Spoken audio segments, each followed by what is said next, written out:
From TPC River Highlands in Cromwell, Connecticut, we welcome you to Golf Channel's coverage of On the Range in advance of the opening round of the Travelers Championship tomorrow.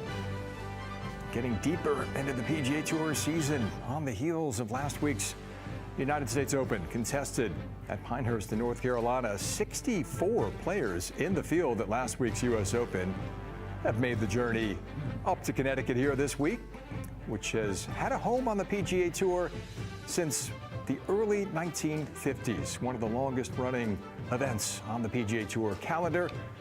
Pete Dye originally designed this place in 1984. It looks a lot different these days. Bobby Weed was the man who redesigned TPC River Highlands in 1989, and it is a stellar field gathered here this week. I'm John Swantek. Great to have your company, along with Amelia Migliaccio, Billy Kratzert as well. We'll hear from Steve Scott, who's down there on the range with a lot of the players in the field, including that guy who has been the most dominant player in the game. First player, Scottie Scheffler, to win 5 times this early in the season since Tom Watson did it back in 1980. Guys, this is a pretty special place. Billy, you know it well, as the 1977 champion in Hartford. To win here is a big deal for the players, and since becoming signature event, it's become an even bigger deal now. Oh yeah, I think so. And when you start looking at the field, and even though Rory's not here, I mean, it is a very, very strong field. When you start looking at the top 30 of the FedEx Cup, 29 of those players are here.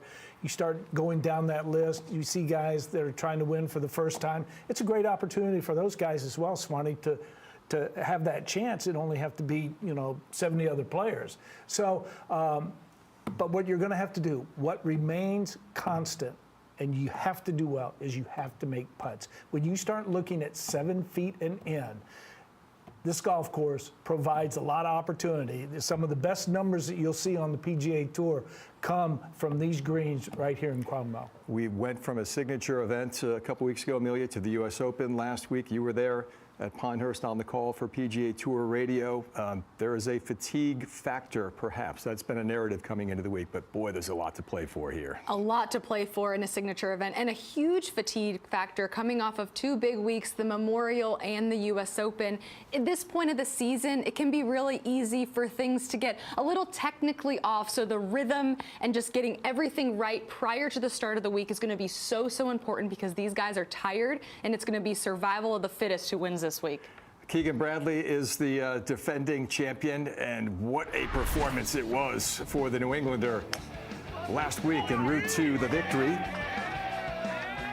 This is the man who now holds the 36, 54, and 72-hole scoring marks on the PGA Tour. And boy, did he ever just slam the door down the stretch on Sunday, didn't he? Pretty much had it on cruise control, and once he extended the lead, never was going to relinquish the lead, played all the smart shots, played all the sensible shots, really never got out of the moment, and right there, the fist in the air, pretty special. 257 total, 20 under par. Best score in relation to par that we've seen in tournament history. There's his wife, Jillian, their little boys, Logan and Cooper. The former downhill skier from Woodstock, Vermont, with an emotional and significant victory on his home turf in New England a year ago. And he's followed it up, Amelia, with a heck of a season. Almost won in Honolulu this year, finishing as the runner-up at the Sony Open in January. Keegan's played really well this season. I know he's thinking about that Ryder Cup later in the year at Bethpage, but just really excited to see him start off the year strong, and made the cut at the U.S. Open as well. Hometown hero last year. I know he's really excited to come into this week. 8th signature event of the season, and Chris Kirk cracked the seal with his victory out in Maui in early January. Wyndham Clark in a truncated 18T Pebble Beach Pro-Am that was shortened to 54 holes. Hideki 62 on Sunday at Riviera, for my money, the round of the year. Rory at the Wells Fargo, where he's won a handful of times now, and Scheffler with 3 Siggies already under his belt, Billy. Well, I'm kind of thinking 3, 8, you're probably 37% win rate right there. So keep it going. It has been a prosperous and lucrative PGA Tour campaign for that man right there.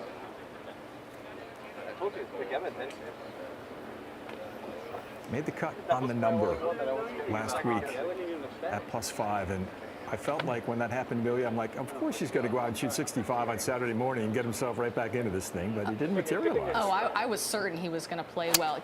He didn't hit that driver well, and as good as he is with the irons, when you get out of position at Pinehurst number 2, it's just so hard to hit the green. So just never really got that into form and couldn't make a putt. That's really where he kind of fell off at Pinehurst last week. I kind of took away the fact that, you know what, it's the first time I've seen Scottie grind in quite some time.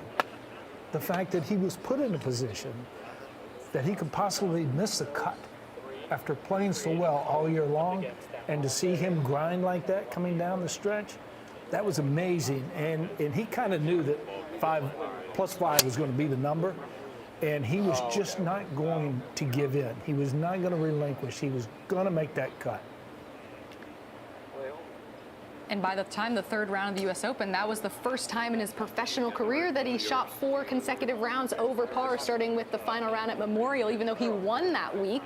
So to your point, Billy, he was grinding all week and never stopped, and that bleeds right into this week, finding some form and getting right back into contention where he's used to being. There was a little frustration bubbling over last week as well that you don't ordinarily see from this cool customer right here. It happens. It happens. It happens. It's easy not to be frustrated when you're winning all the time. He has been a force in these signature events, winning 3 of them, as we illustrated earlier. Scottie is 88 under par in the signature events on tour this season, far and away the best of any player, and his scoring average in these signature events is 68 on the nose. Well, driving the ball poorly last week, there's some attention paid to what he needs to do this week. You can see the alignment sticks down on the ground. Every player does it just for the alignment. You can see the checkpoints. He's always checking the grip, and you know, it's kind of like he wants to keep the arm slot kind of right in between there. It's a pretty simple move that he has.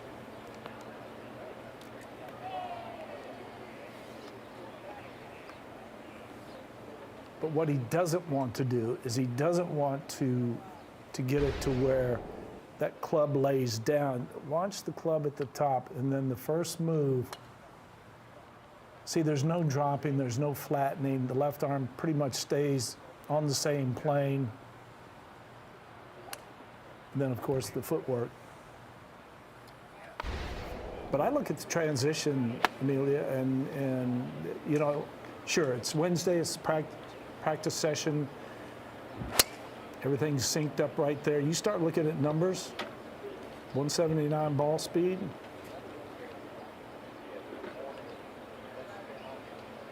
And I think he has more in the tank. He just never displays it, never goes after it. He can display it when he needs to, though. And one of the best things about Scottie and why he's been so successful is he has his team around him who are focused on the numbers, the stats. He's always talked about in his swing, he's really focused on his tempo. And we talk a lot about his footwork, and there's a lot of movement going on. But because he's so rhythmic, that's why he's able to hit the shots under pressure. He has that smooth transition. He can rotate his body really well, and the footwork just sort of takes care of itself. Another thing he does, which I think people who are the average golf fan don't realize, is when these players are on the range, they're not just hitting shots. Every single shot has a purpose. Scottie always talks about how he likes to shape shots, and when he gets on the golf course, he knows that he's hit every single shot that he can think of, so he's not getting over the ball, and you know, there's no doubt creeping into his preparation. Yeah, he is probably the most fundamentally tied player on the PGA Tour. He has the grip, on a club that he checks and makes sure that his grip's right, the alignment. He and Randy Smith, probably the simplicity of the whole process is what is so intriguing to me. His beloved instructor, who's been working with Scottie since he was knee-high. Now he is atop the mountain in the world of golf, far and away. A quick peek at his track record here at River Highlands in recent years. We're both going to retire. Downsize our house. These tiny homes are really making it, you know? Someone distracted him.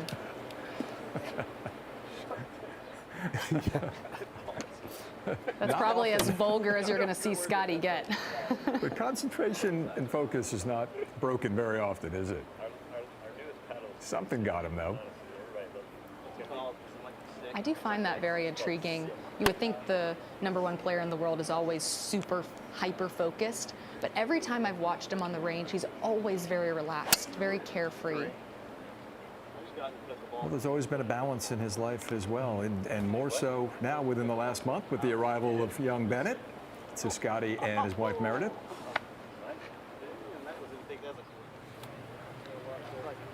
That man's season turned around at Augusta National, didn't it? And Collin Morikawa for the last month and a half, Billy, has looked like the Collin Morikawa that we expect to see every time he tees it up. Definitely pushing it right, because that one was. Yeah, I can't really tell where the wind is.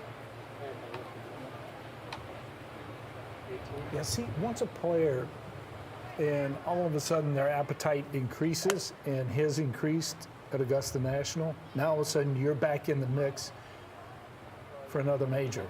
You've got 2 of the 4. Now all of a sudden everything just started to click. He's always had a golf swing that I think is hard to kind of pick out differences because it's the same wrist position. I think a lot of his is just where's the confidence level. You know, I think the form kind of stays the same. You just kind of go in and out of confidence.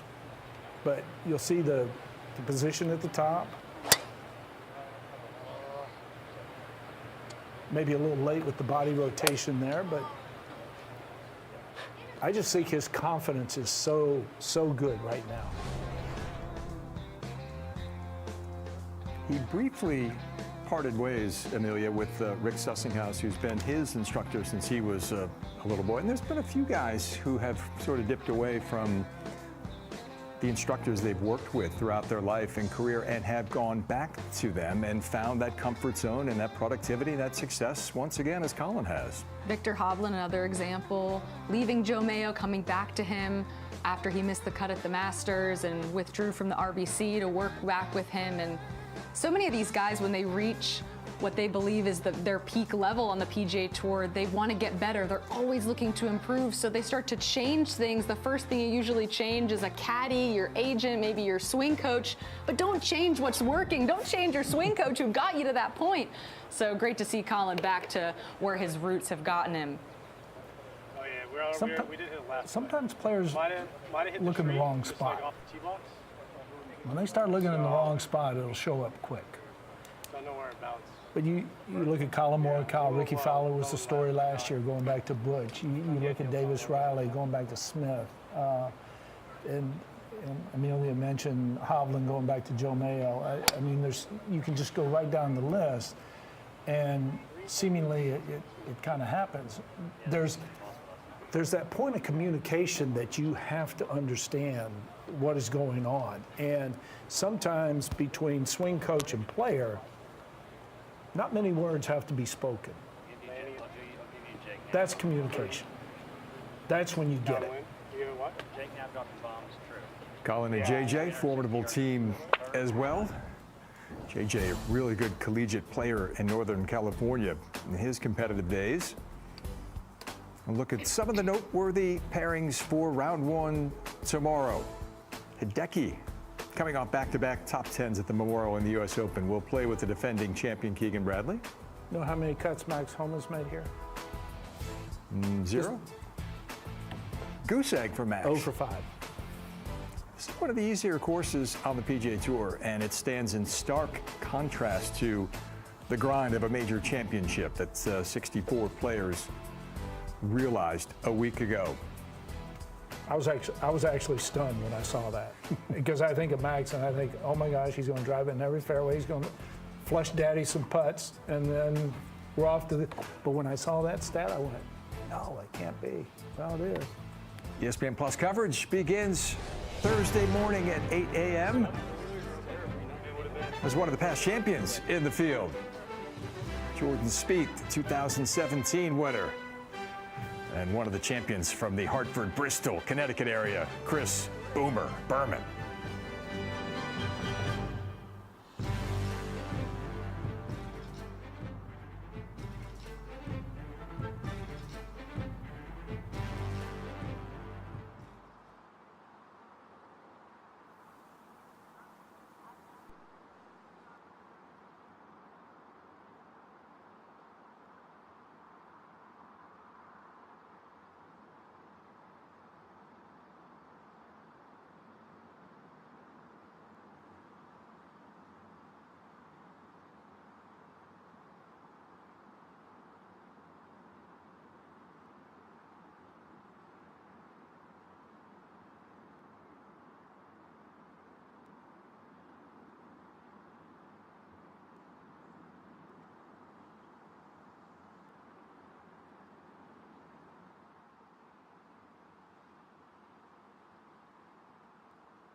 And we welcome you back to TPC River Highlands in Cromwell, Connecticut, outside the capital city of Hartford. And Golf Channel's coverage on the range on this Wednesday, Travelers Championship Week. Has it really been 7 years since we witnessed this, one of the most indelible moments in tournament history? Delivered by Jordan Spieth. Gave us Air Jordan there with a little high-flying chest bump with Greller there, and the place went off the hook. Everybody except maybe Daniel Berger was enthused about that one, but what a moment to cap it off in sudden death back in 2017. This is the Jordan Spieth that everybody loves. He has so much character. You're hanging on to every shot he hits, and that is why, because he can hole a bunker shot when no one expects it, and now everyone expects it. Reminiscent of TPC Deer Run 2013, the first victory out here for Jordan at the John Deere Classic. And I got to tell you, when he's on song like that, it's better for golf. Mm-hmm. Much better. But Berger, getting back to Berger, he had a great putt. He did. I mean, he hit a high-quality putt. This season, a little bit of a mixed bag for Jordan, and much of it, Billy, I would think precipitated by the left niggling wrist injury that he's been trying to manage all season long. Could be, but he's driven the ball quite well this year. And when you start looking at, so far as the distance, the accuracy, you combine it, the driver has been much better this year. The iron play, I'm going to say, for a guy that was 2015, 2017, he was in the top two. It needs to improve, and it will. And maybe the rest, maybe the turf contact, maybe that's a little bit of that. On a tee, there's no resistance. Turf contact, there's plenty. But he's done the job he's done with the driver, I think it's A+.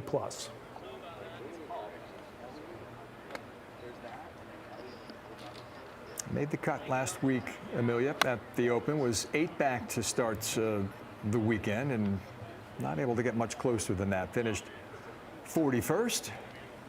Spieth is known for his scrambling after seeing the hole-out bunker shot at just earlier when he won the Travelers in 2017, but 63rd around the greens this season. He's just not getting up and downs as much as we are used to seeing him, or much as we think of Jordan Spieth and how much of a magician he is around the greens. I am looking forward to seeing him play this week because of how good he is with his wedges. His irons haven't been that good, but because he's driving the ball well, he's 11th in strokes gained this season. I think he could pull together some really nice rounds. And for Jordan, too, it's all about that momentum. When Jordan's happy, he plays well. His game is so reliant on his mood. I think, and I think with the scrambling, he's having to do it more because of the iron ball. Yeah. It's just not nearly as sharp. And he will tell you the misses on the short side. When you start breaking down players and you start looking at the guys who win tournaments, you can look at hole locations and you can go through 72 holes and you can see if they're 65% or higher into the fat side of where the hole is located, those are the guys that will win. Those are the guys. Anything less than that, they're not winning the golf tournament. He's missed it too many times on the short side.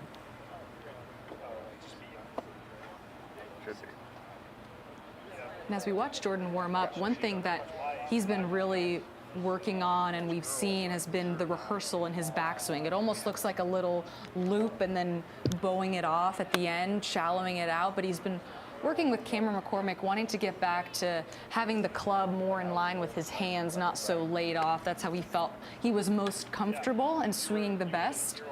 And a lot of players have exaggerated rehearsals, but then their swing looks normal. But it takes a little bit of time for that. There was a while where the swing for Jordan Spieth looked a little unorthodox when he was really working on getting that club path or that club plane more online. Yeah, and I think, you know, the reference that you're making, the support at the top of the swing with the right wrist hinge, it's not as much to the side, it's more up and down. Therefore, you can support the club a little bit more and deliver it with more consistency. See if we get a little closer look at the wrist hinge here. Slow it down. There, you can see it right there. I like the way that everything stays low, the right shoulder low through.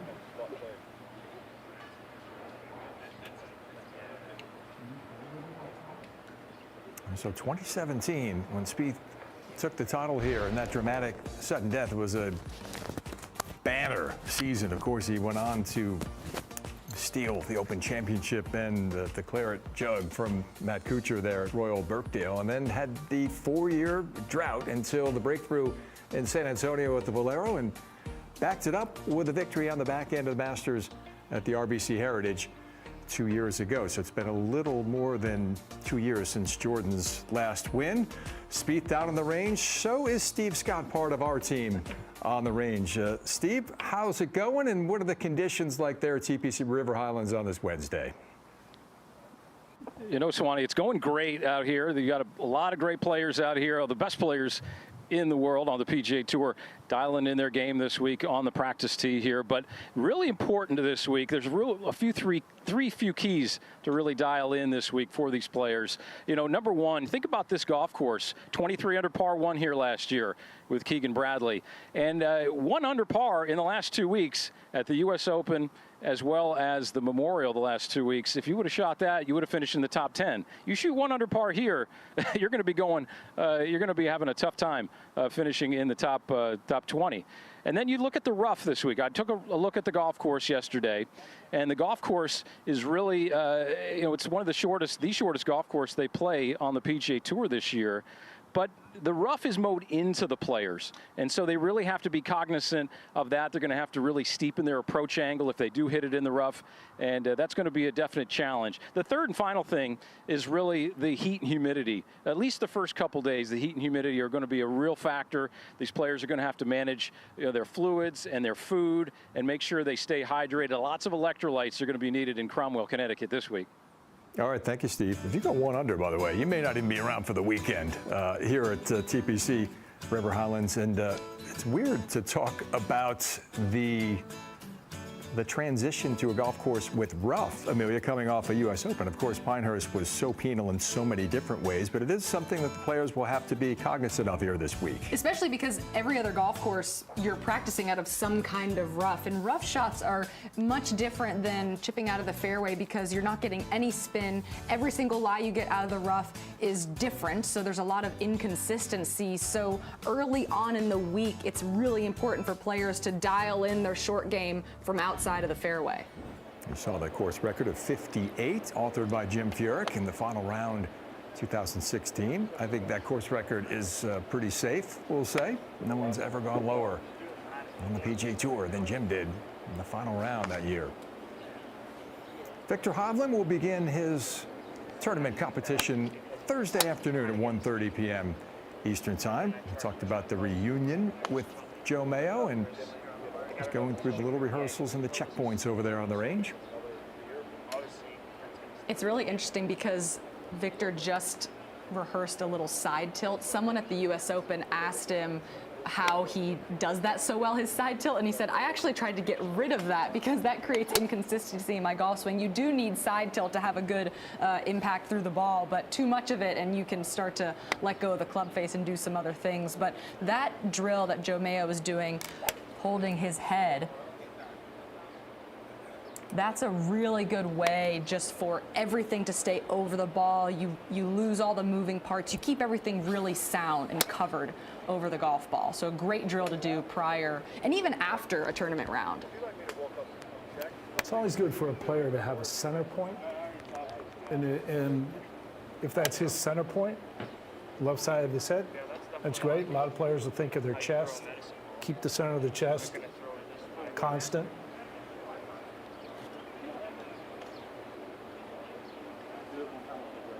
But the fact that the grip was getting too high at impact, and then there was a two-way miss for Viktor, that's been the correction. It's almost like he needs to kind of let it go out just a little bit, but then keep the body rotating through, because he wants to peel it left to right pretty hard. You think about all the TrackMan data and the launch monitors that these guys carry around with them from week to week. Sometimes it's just as simple as that right there, having your swing instructor hold your head still.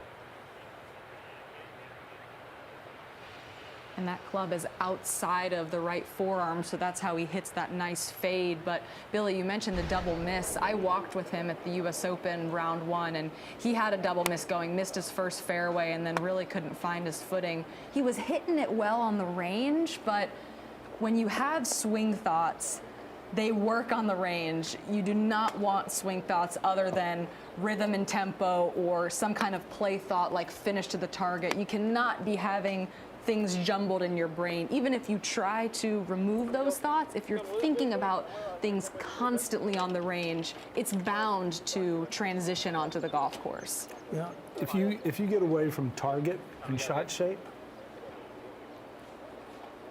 you're thinking too much.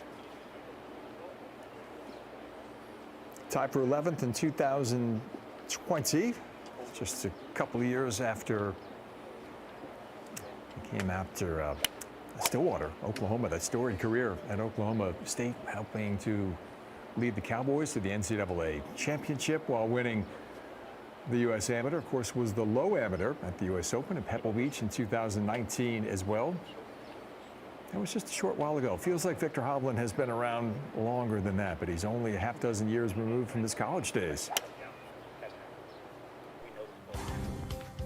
And one of the stars in the field here this week that we will be showcasing with PGA Tour live coverage. We'll get it cranked up on ESPN Plus starting at 8 a.m. Thursday morning from here at the Travelers.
Okay, we welcome you back. Time now for Going for the Green, presented by DraftKings Sportsbook.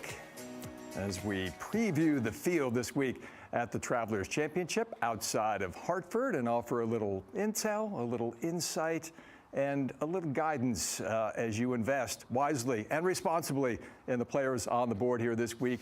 Here to help us from GolfBet is Chris Priest, who's on location this week at TPC River Highlands.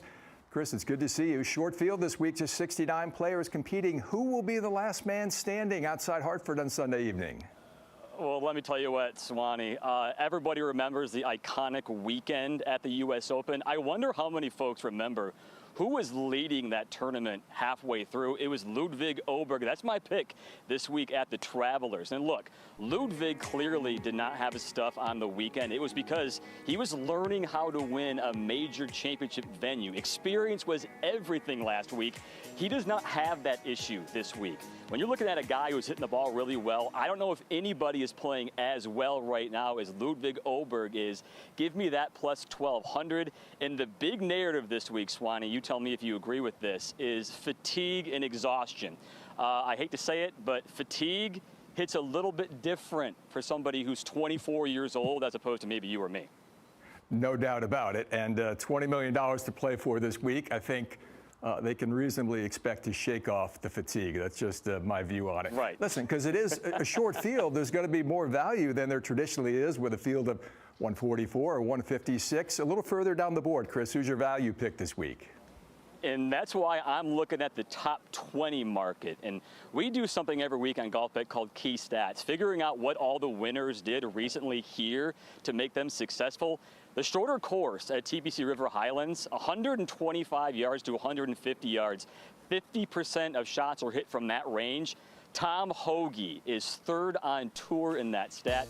I got him top 20 at plus 250. And look, you talk about wanting to be in good form. He did not make the cut last week at the U.S. Open, but I think there's value in guys who are rested. Hoge, by the way, made 15 straight cuts before that. 8 of those, John, were inside the top 20, and he's only got to beat 2/3 of the field. Yeah, he hasn't had his best stuff, hasn't contended at the top, but top 20, you don't really need that much. You just got to beat a handful of guys, and I think Hoagie's got the wedge game to do it. Yeah, I like that pick a lot. The ball comes off the center of the club face routinely from Tom Hoge. Shortest golf course of the season on the PGA Tour, by the way, this week at 6,800 and change. And there's some really intriguing head-to-head matchups, Chris, including the guys ranked 1 and 3 in the world. Talking about Scottie and Xander. Which way you leaning in that head-to-head? Swanee, it would have been a cop-out if I didn't pick this matchup with two major winners this year. I'm not fully buying into the hoopla that Scheffler's exhausted, but let's keep in mind, this guy has had a 4-month historic stretch, and just a little bit, he's having maybe some issues playing at the top of his game. I'm going to go Xander mainly for the massive plus money, plus 130 to beat Scottie, and Xander's been playing almost as good as Scheffler has the last 5-6 months. This is a guy who has been top 25 in every event since, I believe, the beginning of February. He won here a couple of years ago. I think he nips Scheffler just a little bit, and a fantastic matchup. All right, good stuff, Chris. You can follow Chris Brees on X and his social media accounts. You can read his terrific editorial content in the golf bet space on PGATour.com. He'll be working this week from TPC River Highlands. Thanks, Chris. Good to catch up with you. Yeah, of course. So DraftKings Sportsbook is an official sports betting partner of the PGA Tour. And this week, new customers can bet $5 and pocket $150 in bonus bets instantly. Download the app and use promo code RANGE when you sign up. DraftKings Sportsbook. The crown is yours.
Beautiful early summer day in New England.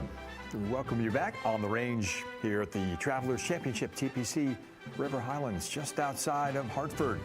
PGA Tour has been coming here since the early 1950s, and last year they had a native New Englander take the crown. Keegan Bradley getting loose down there on the range in advance of the start of his title defense on Thursday here. Start looking at guys that can take it deep off the tee and are reliable to find fairways. I would put Keegan in that category. By the way, he has a monster 3-wood. Yes, he does. Strokes gained off the tee numbers, those are monster as well. Amelia, this guy usually resides in the top 20 in that analytical category. Ball striking has always been good for Keegan. It's just, can he get the putter? He's had the ups and downs with the putting for a while. And really like what he's doing with the glove. That is a common training aid you see players use. They'll put a glove under their left armpit, sometimes under their right, depending on what they're working on. When the glove is under the left, that usually is to help their shoulders rotate through and you keep that left arm connected, allowing that left arm to really dictate the swing.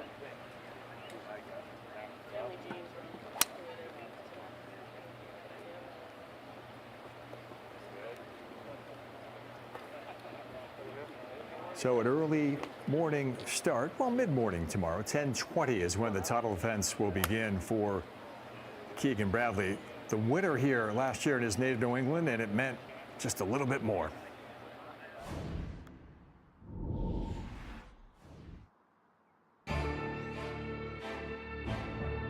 Travelers Championship in this record-setting atmosphere called TPC River Highlands, and will it be a popular local win? And Keegan Bradley. Keegan Bradley, there's a lot to like about him around here. He's proud to be a New Englander. One of my favorite things is where I'm from. I'm very, very proud of where I come from. To hear the fans cheer for me like they would a sports team, it means a lot. Oh, yes. Keegan Bradley keeps pouring in the birdies.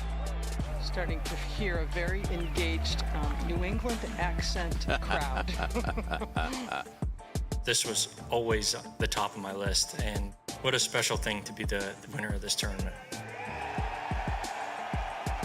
New England's very own takes the title at the Travelers.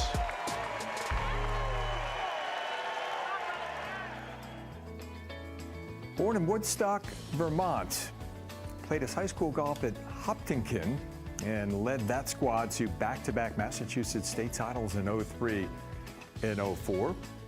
Bill, you know his dad pretty well, a well-respected club professional as well. And of course, Aunt Pat is a Hall of Famer as well. The golfing blood runs deep in the Bradley clan, doesn't it? It certainly does. And just to watch Keegan when one of his teams is kind of in the mix for a championship, like it was for many years the Patriots, Red Sox, I would love to have seen him when the Celtics captured that 18th title.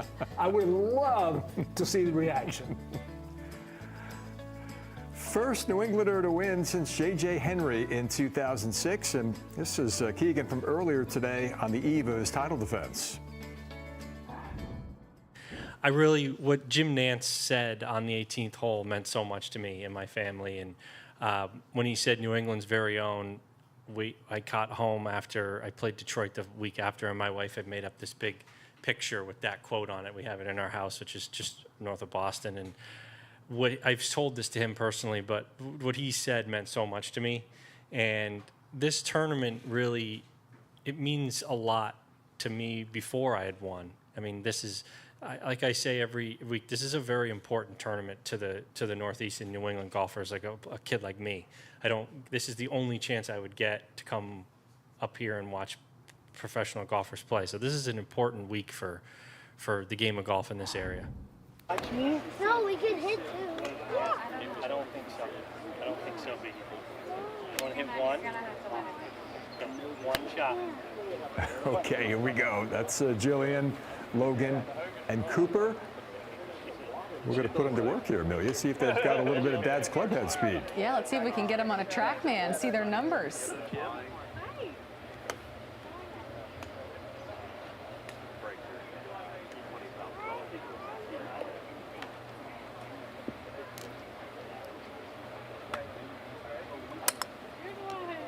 All right. They were begging for a little bit more, but Dad said just one. Just one. Trying to manage things here. Last year I was playing the US Women's Open, and Michelle Wee was warming up with her daughter McKenna, and Kenna was hitting balls, and there was a little posse just crowded around because all the players, they're focused. Not anymore when Kenna starts hitting. Everyone thought it was so cute. Well, this looks like a good setup here. Ooh. That's a lot like Dad. Most down and over. Yes. Extended arms. Yes. He's got kind of a frame like that as well. How's his path? Keegan stands pretty much a full 6'3". How about Scottie Hill? How's his path? Come on, Scottie.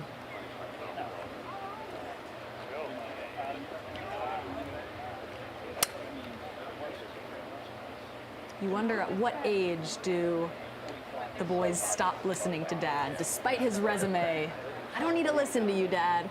And right now, they seem pretty locked into what he's saying. I'm gonna say 14 to 21. Yeah. Daddy deaf takes over. That's when it takes over. You know, that sounds about right. I'm 25 now and definitely listen to my parents pretty much hang on to every word, trying to get their wisdom. Yeah, all of a sudden, needed that at 16. All of a sudden, the hearing comes back just a few years after that. That's a 7-year gap, though. It's a hard 7 years, Swanee. Oh, this is cute. The boys are playing it right, too. They were only going to get one whack apiece, but we've proven that we look like we've been here before. We belong. And they're doing a great job at sharing as well, alternating shots.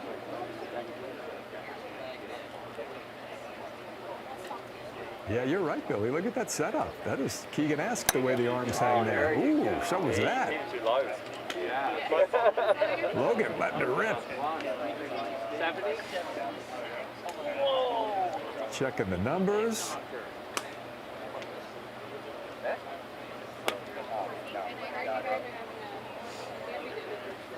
High launch, low spin, little man. That's what we're going for. It creates a lot of tumble.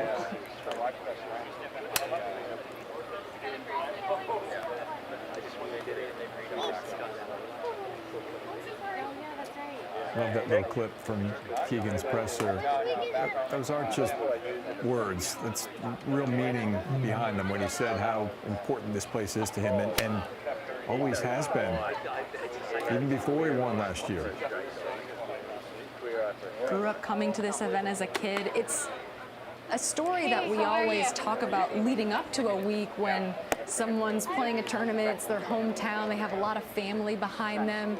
And the player really balances two sides of the coin. They have a lot of supports. They have a lot of good momentum coming into the week. But then there's that extra little pressure of wanting to make everyone around you proud. And for Keegan to be able to do that last year, it's really a memory that is etched into you forever. Hey, bud. Logan, good to see you, dog. Just to have the lead, enough of the lead that you can enjoy the walk up 18. We talked about how short this course is at 6,800 yards or so. His two runner-up finishes this year, Keegan, have come at Waialae Country Club and Colonial, which would fall into the category of shorter courses on the tour. It's a good set of par threes. When you start looking at the 5th, you start looking at the 8th. Of course, the 16th is the one that gets a lot of action. But then the one down the hill, the 11th down the hill. It gets a little tricky if it gets a little windy, trying to choose the right club from that elevated tee. See a few Red Sox hats, including, looks like one Jillian was wearing there as well. You'll see some Yankee hats around here. Well, Hartford, we're kind of positioned right in the middle of New York and Boston, so it's a weird sort of split among the sports fans around this place. And then you have Boomer coming out with the San Francisco hat on. Well, I know. There you go. I think it might be dark before we get Logan Bradley off the range, by the way. Oh, look at that. 107 carry. Definitely his furthest. Just getting things Oh, warmed look up. at that. When you're a kid and you first hit it in the hundreds, that is a memorable experience. Oh, stayed plugged in beautifully that time, didn't he? Just ripped it.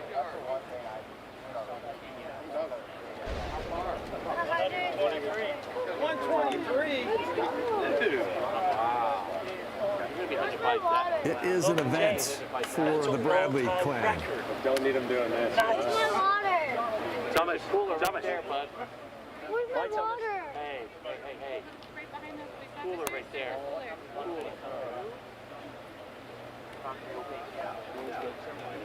All right, time for Dad to start his work week here. It will start in earnest tomorrow.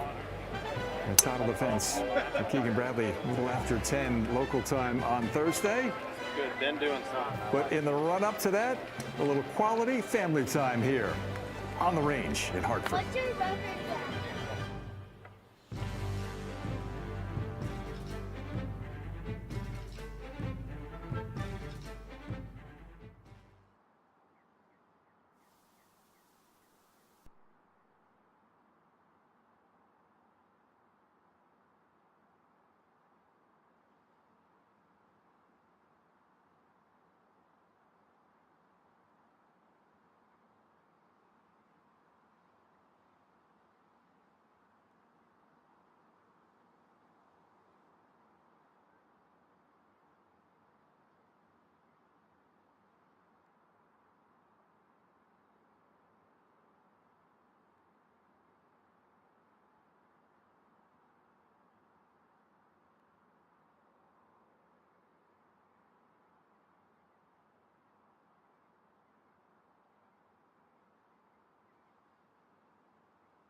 We are on the range at TPC River Highlands. What a range it is, and what a transformation it has undergone, Billy. This used to be a little, squeezed in property between the 1st and the 18th. It is expansive now. Yeah, it used to be right in between the 1st and the 18th hole. Now it's a kind of a kids area that they can participate, have fun, all that. The pride of Hickory, North Carolina. James Tyree Posted, twice a winner on the PGA Tour. John Deere Classic, a couple weeks ahead of us. It's where JT won his 2nd title 2 years ago. Tracing technology this week is provided by TrackMan. It did not. I'll go back over to the screen now. Okay. Wyndham Championship in his home state of North Carolina was the breakthrough win. In fact, did not make a bogey across 72 holes that week, something that had not been accomplished on the PGA Tour since Lee Trevino in the early 1970s. And that week, he really didn't come in with much form.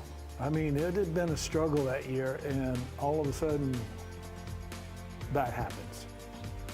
The runner-up here a couple years ago, so very comfortable around this place. This is a great graphic, too, that shows not just JT Poston, but so many other players, how close they have been at winning. JT Poston winning twice in the PGA Tour, but if those T2s, T3s have turned into wins, I mean, you start to double that amount pretty quickly. So winning is so difficult out here, but these guys are always right there.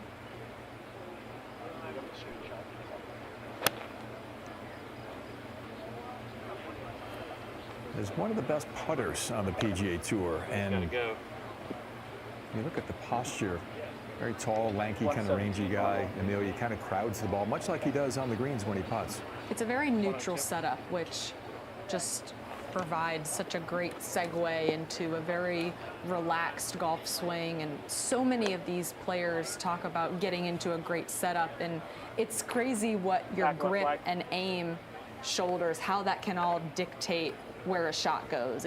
That your setup dictates your swing path. And that's why setup is so important for these guys, especially week in and week out when they're competing.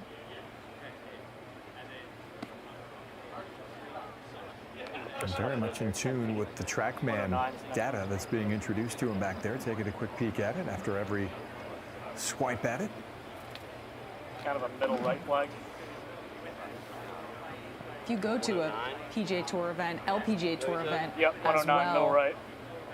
they all have TrackMan, some kind of device out where they're measuring yardages, because these players are traveling all across the country, the world as well, and you get in different elevations, there's wind, there's many things to adjust, and the last thing you want to be doing on a golf course is hit a good shot, but it goes 30 feet long or over the green or short because you don't know your yardages.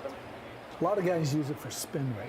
Front right The flag. wedges, they'll go in, they'll look at the spin rate. They're more concerned with that spin rate, what it's doing to the ball, how it's reacting, how it pitches onto the green.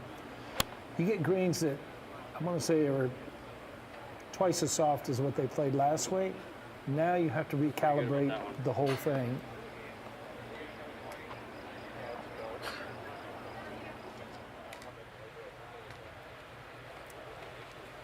Top 10 finishes in the first 2 starts for Xander Schauffele since being crowned a major champion for the first time. Played very well at the Memorial and again last week at the U.S. Open. And his week will begin at 1:50 in the afternoon wave tomorrow. All of a sudden you start looking at his numbers, the ball speed and all that. To increase the amount of ball speed and clubhead speed like Xander has done, I don't think people understand how hard that is to do. Just increasing ball speed by a couple miles an hour is really challenging. It takes a lot of effort and work. He's done it by 5. Yeah. But, and you look at the delivery into the ball, it's more of a relaxed left arm than a kind of a rigid to where, you know, you see a DeChambeau who you can see it. It's very, I mean, it'd be tough to find any flexibility in it. Xander's a little softer.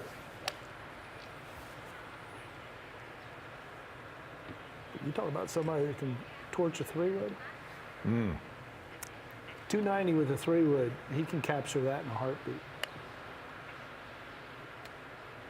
When a player, someone like Xander, so many people talk about his accuracy and his consistency in his finishes, and as a result, the power that he can generate gets underlooked a little bit, but he has so much in the tank. You know where he gets overlooked the most, in my opinion? The elite short game. Elite. He's top 3 on tour. It was on display at Valhalla, too, wasn't it? On the way to securing the Wanamaker. At the U.S. Open as well, he only hit 8 greens in the first round at Pinehurst #2 and shot even par. So he made so many up and downs. He was 7 for 7. Yeah.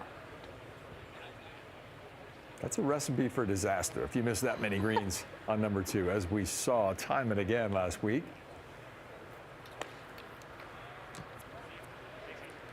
That place is just perfect, by the way, as a U.S. Open venue. It presented beautifully last week. Yeah. You know, there were opportunities to score. Players weren't completely bludgeoned. I think there were little windows and pockets of opportunity, and the guys who were in form took advantage of those moments. Xander was one of the very few players who finished under par last week. That was his 7th U.S. Open that he's finished in the top 10. Incredible.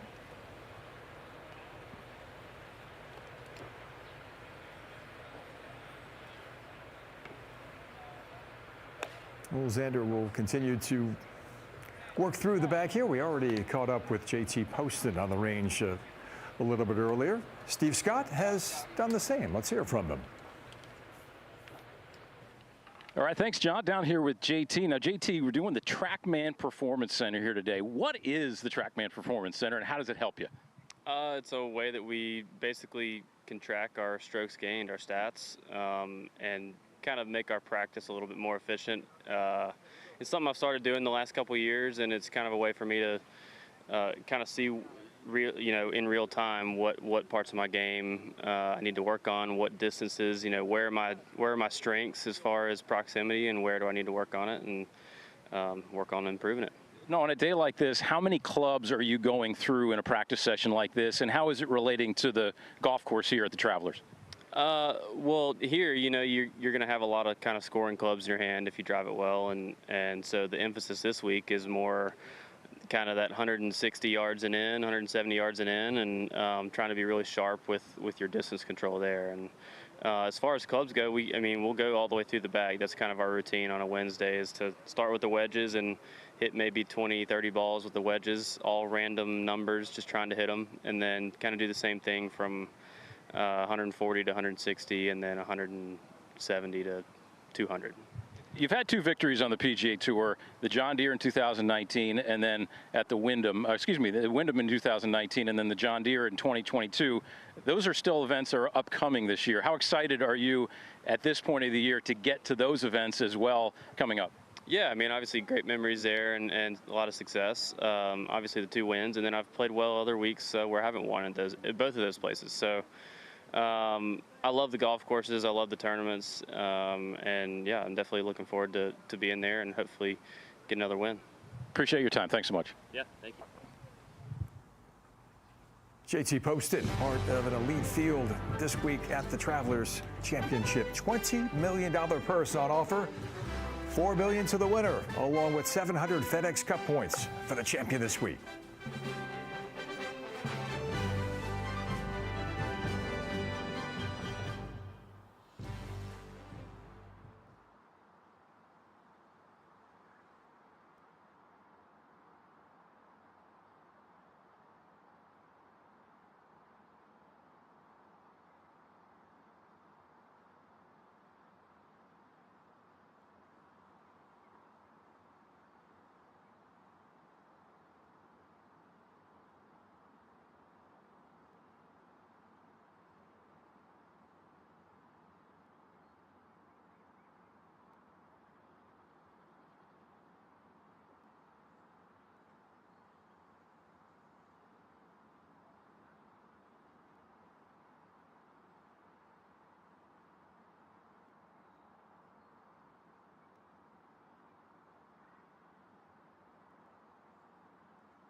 Okay, time now for Fantasy 4, presented by DraftKings, as we help all of you fantasy gamers get your lineups locked in this week for the Travelers Championship. Here's the way it works. 6 golfers on your roster locked in by Thursday morning for the first tee time. There are salary cap implications. You got to manage that. $50,000 is the cap. That's the way the scoring works. The salaries are provided by DraftKings Daily Fantasy Sports, and there are a lot of big names with short odds in the field here this week. If you want Scottie Scheffler on your team, you can have him, but it's going to cost you a chunk of that $50,000 salary cap. Number 1 in the world, Schauffele, is number 3 at 11,200. So with that in mind, experts, and we'll start with you, Billy, of the players like Scheffler, the guys we just saw on the board there with the short odds, which way you leaning? I didn't see my guy. I'm going with Tommy Fleetwood, but there's good reason to go with Fleetwood. It's a short golf course. He's a great driver of the golf ball. He's 3rd on the PGA Tour when you look at the guys that drive it accurately. And he's only missed 1 cut. He got his 7th win on the DP World Tour. He's just that guy that puts the ball in the fairway. He gives himself plenty of opportunity. When he does miss a green, the scrambling ability is really good. And I think if his iron play just sharpens up just a little bit, I think he's going to be there on Sunday. 9,100, the salary cap hit for Tommy Fleetwood. Amelia, how about you? Did you see your guy on the board there earlier? I did see my guy on the board. The 3rd one at $10,200. Ludwig Oberg has had 6 top 10s this year, including some notables. Tied for 2nd at the Masters, his first Masters, by the way, and then was the 36-hole leader at the U.S. Open. He didn't play as well as he wanted to on the weekend, so expect him to come out firing this week at the Travelers. One of the best ball strikers in the world already as a 24-year-old coming out of Texas Tech. I'm really excited to see how he performs here at TPC River Highlands. He is so impressive, right? It's astonishing how much faith we're putting in this the young guy based on his relative lack of experience, but he's such an impactful player, Amelia.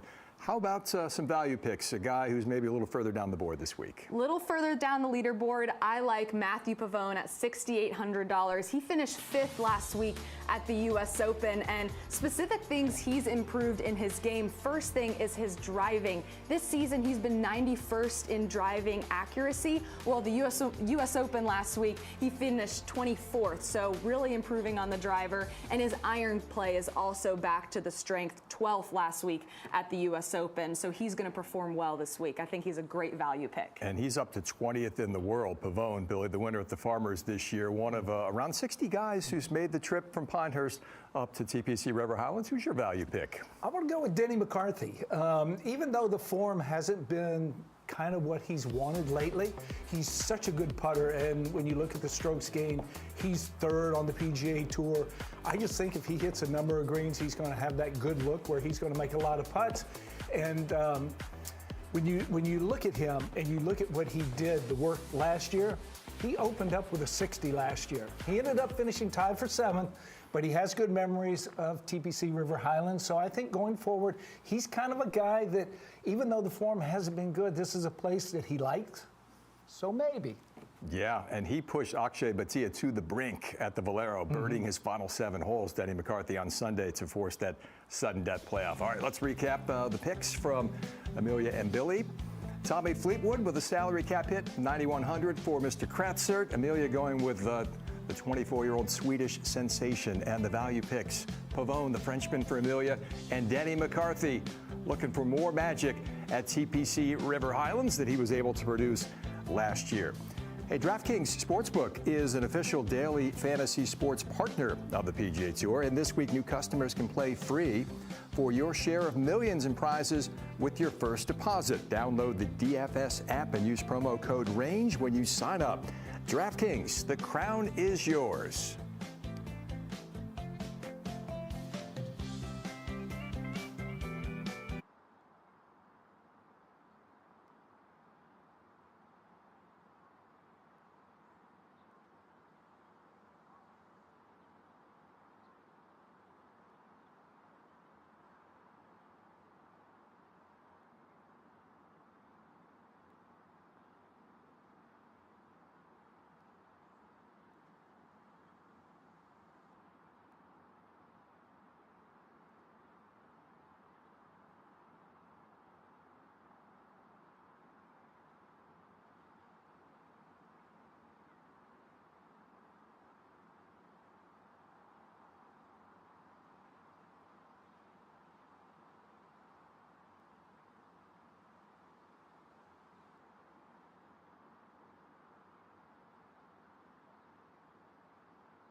what event it was here at the Travelers in 2021. 72 holes was not enough to decide the outcome.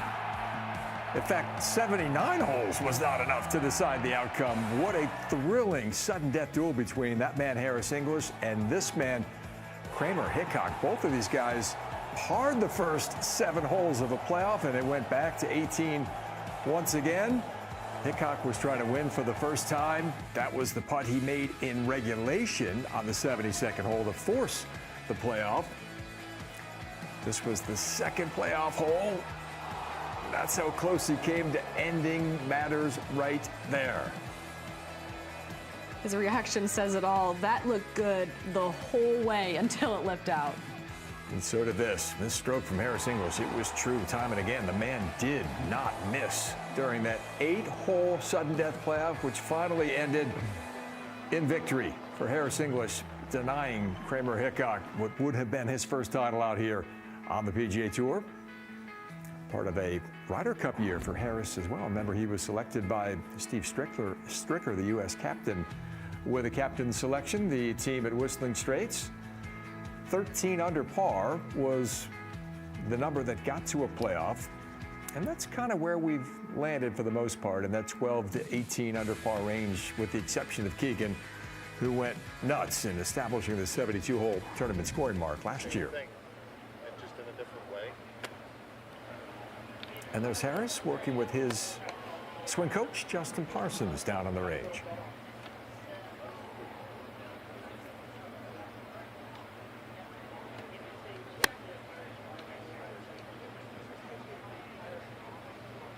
Almost all of these guys have their coaches out there earlier in the week and just fine-tuning stuff. And once you get to the tournament round, you transition. All of a sudden, the coach is just making sure setup and all the fundamentals look good. But right now, you can get a little more into the technical.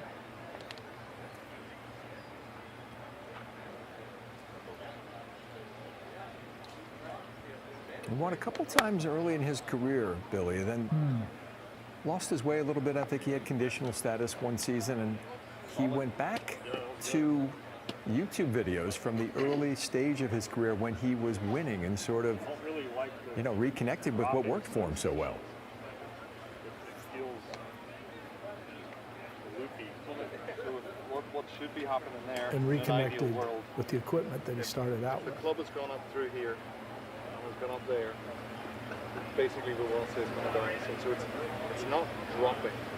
It's coming down back towards the ball. So if you're from your side, like if you had a drill that would sort of help you to rationalize that, it would be something like, okay, so if the tee went up there, I want to get the tee back down there. Yeah. What I don't want to do is start pulling the tee out in front too much. Yeah, I've definitely done that.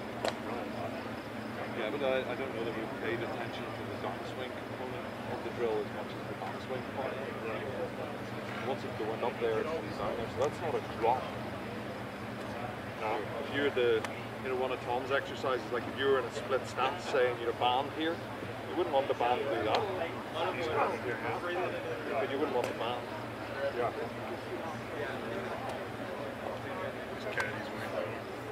Energy's coming back down the same line it went up.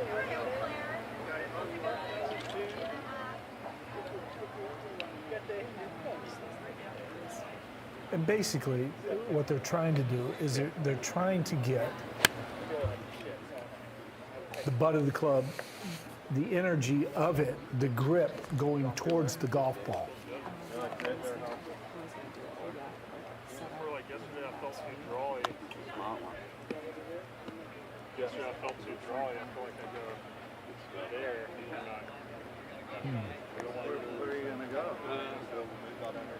So right now, English is working on getting his body to rotate effectively so his hands don't drop back. And you can see when he was flattening the arms out, then all of a sudden the grip gets high, and then there's kind of a flash at the ball. But as he takes it back, you can see that tee going more towards the golf ball. Okay, as he takes it back.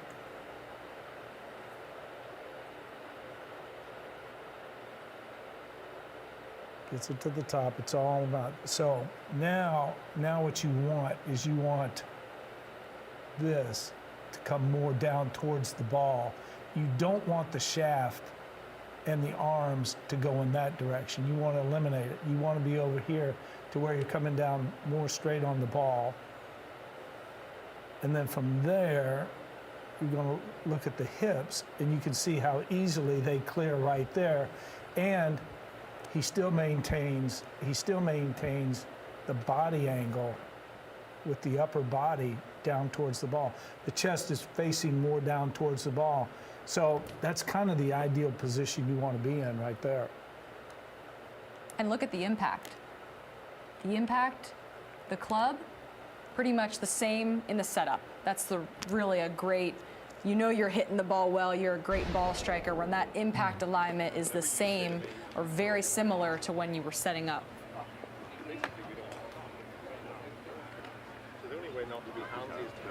However, let's hope they're not doing all this work tomorrow. We don't need to be grinding it out right before a tournament. But that little move right there where you kind of keep that left hip down and then turning allows the arms to stay down low, and then the club can actually, the arms and club can exit to the left. He has some of the greatest rhythm on tour. No doubt. The rhythm that has helped produce 4 victories out here on the tour for Harris English. Viktor Hovland's work on the range is done for the day, but his work connecting with the fans is not. We're on the range for another 15 minutes or so on this Wednesday of Travelers Championship Week.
One man on the PGA Tour has broken 60 twice in his career, and it's that man.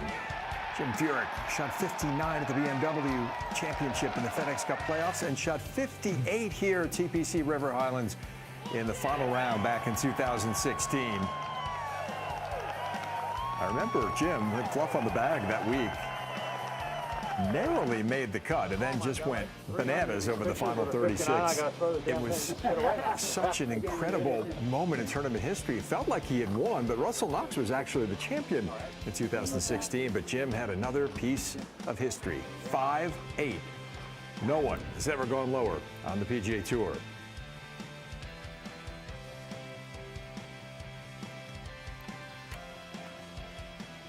This Travelers Championship has always been so gracious in extending sponsor invitations to promising young players, really building loyalty in those players. You think of Patrick Cantlay, Justin Thomas, among others, Amelia, that come to mind. The latest to be on the receiving end of an invite is Michael Thorbjornsen, the former Stanford All-American who was #1 in the PGA Tour University class, which means, much like Ludwig Åberg, he is a member of the PGA Tour, making his tour debut this week. And as a result of all the success that Åberg has had on the PGA Tour, immediately won the RSM Classic, won on the DP World Tour, played in the Ryder Cup, contended in the majors this year. There is a lot of expectation on Thorbjornsen. It's really important for him to stick with what's working and not take the outside noise and internalize it and put too much pressure on himself. Now, he has battled injury. Thorbjornsen actually didn't play the fall season of his senior year. That summer, earlier last year, he had a pull out of the U.S. Amateur at Cherry Hills and couldn't play on the Walker Cup team at St. Andrews because of injuries in his ankle. Actually ended up to have surgery. So he's battled some injuries already early in his career, but appears healthy now, and I know he's excited for the week. I'd be excited too. 181, 318 carry. No problem right there. Yeah. Sitting on G waiting for the O. Let's go. He's played well here before. In fact, a couple years ago, had a top 5 finish here and 4th. And I remember the U.S. Open as well a couple years back. He kind of popped on everybody's radar and opened our eyes with an introduction to his vast potential. Now a newly minted professional, thanks to the PGA Tour University system that has been so rewarding to so many young players. Considering at that left pin, right? Yeah. I think going forward, you can look at Åberg, you can look at this young man right here. You could put him split screen. Impressive. I mean, really impressive. I mean, a lot of the same qualities. Maybe we can do it tomorrow. They're playing together, Thorbjornsen and Åberg, in the opening round on Thursday. The top 5 players off that PGA Tour University list gain access to the Korn Ferry Tour, so it gets them a step closer to the PGA Tour. But then, Amelia, they introduced the carrot to get to #1 and jettison directly to the PGA Tour, and it's a big deal. And as Åberg has proved, it is a real enticement if you're ready to take your game to the top level. Well, think about if Åberg was on the Korn Ferry Tour this past year and wasn't, I mean, he wouldn't have been on the Ryder Cup. So the PGA Tour University shows that you want to get a fast track for these players to get on the PGA Tour and come out winning. Still fading. Yeah. Your aim don't touch right there. You're in kind of in between the pin and the edge of the white on that one. Just a little 317 on the carry, and that bullet fade there. All right, let's split it up here from a couple of different angles. So many of these guys generate so much width, Billy, in the backswing, and they have that bowed left wrist at the top. Well, you look at the connection and you look at this slate on the right. You saw the hip turn. I mean, the way he got into that position, and then you look at the right. I mean, look at the drive going forward. He keeps and maintains that connection. Yes, and keeps his spine angle while rotating with so much force through the ball.